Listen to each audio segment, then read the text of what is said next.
Bonjour et bienvenue dans ce vidéo tutoriel démo 7 Media consacré à l'intégration d'une table des matières automatique dans Word 2010. Nous allons travailler sur ce document de 6 pages composé de la page Wikipédia dédiée à Microsoft Word justement et retraçant son historique et ses différentes versions. Un document composé essentiellement de texte brut avec quelques éléments de mise en page comme ici, vous le remarquez, du gras qui vont nous permettre de distinguer les titres et sous-titres afin de séparer les différents chapitres de notre document. Les premiers éléments auxquels nous allons nous intéresser pour la génération de cette table des matières sont les styles, que vous trouvez ici dans le ruban de l'onglet Accueil, avec notamment dans notre exercice l'utilisation du titre 1 et du titre 2. Vous pouvez dérouler ici la liste qui vous présentera l'ensemble des styles prévus par défaut dans Microsoft Word. Alors, vous remarquez que nous avons des styles de type sous-titres et citations. L'ensemble de ces styles aura l'avantage, évidemment, comme vous pouvez le remarquer, d'appliquer une certaine police de caractère avec une certaine graisse, de l'italique, une taille de texte et une couleur, par exemple. Donc, un accès rapide à la mise en forme de texte, certes, mais pas seulement. Il permettra à Word de récupérer de manière dynamique des informations comme les titres pour la table de matière ou par exemple collecter toutes les citations, toutes les références pour en faire une liste en fin de document.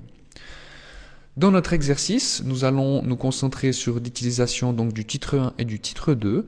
Et pour les appliquer, il suffit simplement de venir sélectionner le texte avec la souris, de le passer en surbrillance, puis de venir cliquer sur titre 1 pour lui appliquer le style. À la suite de notre introduction, nous trouvons l'historique qui sera également un titre 1. Donc on devine qu'il y a évidemment une relation hiérarchique entre le titre 1 et le titre 2 et que donc mon titre 1 ici pour l'historique sera un élément de premier niveau. Pour la suite, par exemple, Word de 1981 à 1989 sera un sous-titre, une portion de l'historique. Je vais donc lui appliquer le style titre 2. On enchaîne avec la mise en forme du deuxième titre 2 de la portion historique qui est Word de 1990 à 1995. Et puis je continue dans mon document pour arriver ici sur version qui cette fois-ci sera un nouveau titre 1 à la suite de historique. Comme vous pouvez le voir pour les versions, j'ai un enchaînement ensuite de Word 97, Word 2000, Word 2001, 2003, etc. Donc un ensemble vraisemblablement de titres 2 qui vont se placer sous le titre principal qui sera version. Et pour accélérer les choses et ne pas avoir besoin de faire X fois la sélection et X fois le clic sur titre 2, je vais utiliser un raccourci clavier CTRL qui va me permettre de sélectionner plusieurs textes à la fois. CTRL, sélection, CTRL, sélection avec la souris, CTRL, sélection encore une fois, Word 2013, vous voyez, c'est vraiment très pratique. Je vais ainsi pouvoir, à présent, avec un seul clic sur titre 2, appliquer l'ensemble de mes titres 2 à tous ces textes que je viens de sélectionner. On va terminer avec les sources ici, qui sera le dernier titre 1 de notre document. Et puis on va remonter à présent tout en haut pour faire un petit peu de mise en forme puisque ces titres 1 et titre 2 ne correspondent pas à ce que j'ai envie de présenter. Nous allons donc sélectionner par exemple pour l'historique ici le titre 1. Nous allons cliquer sur modifier et vous voyez que nous accédons à un panneau permettant de contrôler la mise en forme de notre titre 1 qui a une taille de police pour l'instant, c'est les styles proposés par défaut par Word, plus petite que le titre 2, ce qui est à mon avis pas optimal. Je vais également choisir une autre police qui est le Calibri, qui est la police par défaut que j'avais appliquée à mon style normal. On va donner une taille de police à 18, conserver le gras, vous voyez que j'ai un aperçu ici.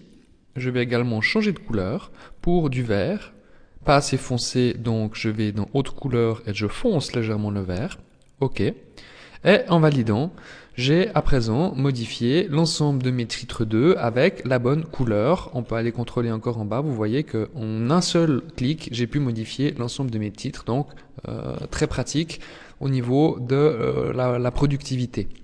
On va également modifier le style titre 2, on va aller dans modifier.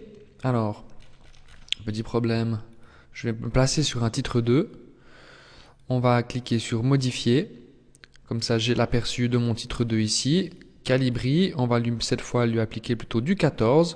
On va conserver le gras et choisir une couleur utilisée récemment. Je vais lui appliquer le même vert, OK. Et ainsi, l'ensemble de mes titres 2 ont à présent la bonne taille, police et couleur pour les caractères.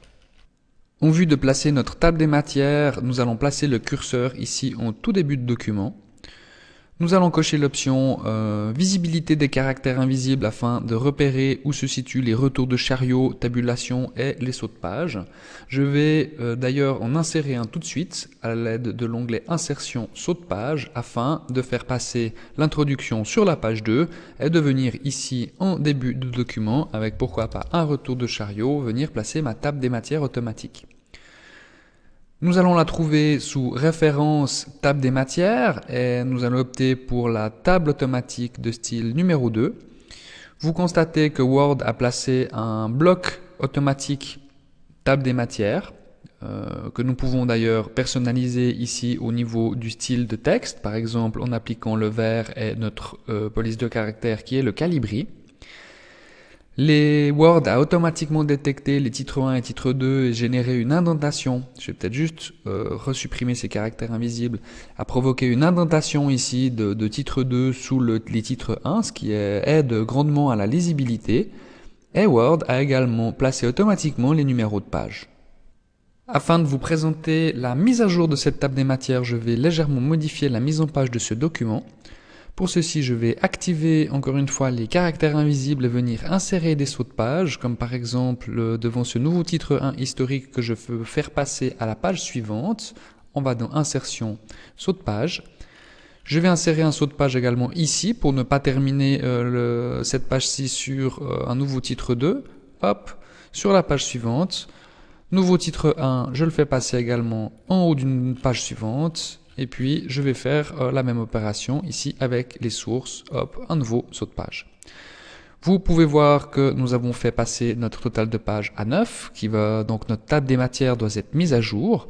On peut toujours contrôler la mise en forme de notre document en dézoomant et en ayant une vue globale et puis faire un petit contrôle visuel.